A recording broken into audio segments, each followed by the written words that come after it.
Hey everyone, how's it going? Lance Fuller here. Today is Wednesday, January 18th, 2017, and I'm now one day post-op from my third and final hair transplant procedure. This time it was done via follicular unit extraction with Dr. McGrath. So as I will share with you all more about the surgery and other videos that I've done with Dr. McGrath, I'd like to introduce you all to Steve Cook.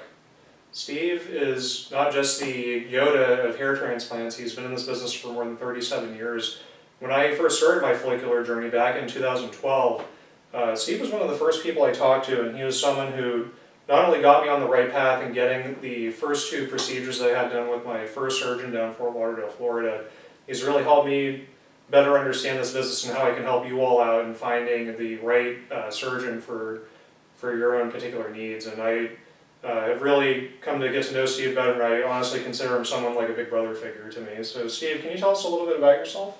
Sure, and welcome, Lance. Yeah. I'm happy to be on your blog, and I do also consider you a smaller brother, or I shouldn't say smaller, smaller than me, bigger than me, but a younger brother, and it's a pleasure to have a younger brother, because I actually don't have a younger brother.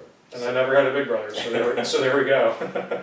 So yeah, welcome, and you know, of course we've met before, but most of our interaction has been on the telephone.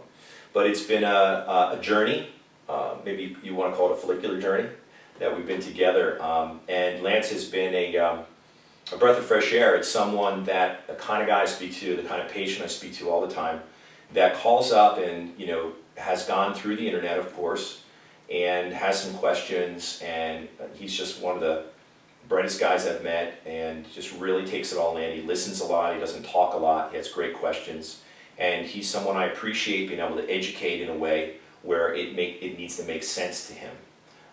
Going back when we first, I think the first phone call, you know, you kind of mapped out where you were, what you were looking at, what you've learned, and you know, I took that all in and kind of made some notes, and then made some suggestions based on your photos and kind of where you were looking to go. So it's kind of a long time ago, but yeah. Now we're back here, and two procedures later, and now we've done a little bit of touch-up work in the hairline, and hooked you up with a fantastic surgeon who did some FUE on you in that scar area, which is amazing. And you look a little funny, Lance, because usually you got this amazing head of hair, but now you've got it all shaved like G.I. Joe in the back. So what's that feel like? Well, it feels pretty aerodynamic right now, having no hair on the back and the sides. But yeah, and as we'll talk about in other videos, I did have a follicular unit extraction procedure with Dr. McGrath here, and he did an excellent job.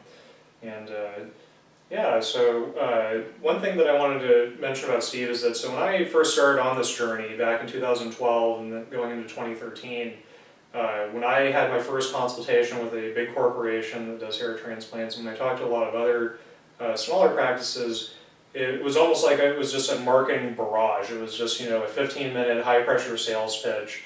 I was given the idea that, you know, I was just going to be a Class 7 cue ball the next day unless I had a procedure with those practices. And what really kind of got me on the right path was when, after I talked to Steve, you know, you can call him a hair transplant consultant, but in my opinion, he's more of a patient educator. And what really impressed me with Steve was that he spent so much time educating me on how a hair transplant works, why we lose hair, and not so much on closing a sale, which is pretty common in this kind of industry.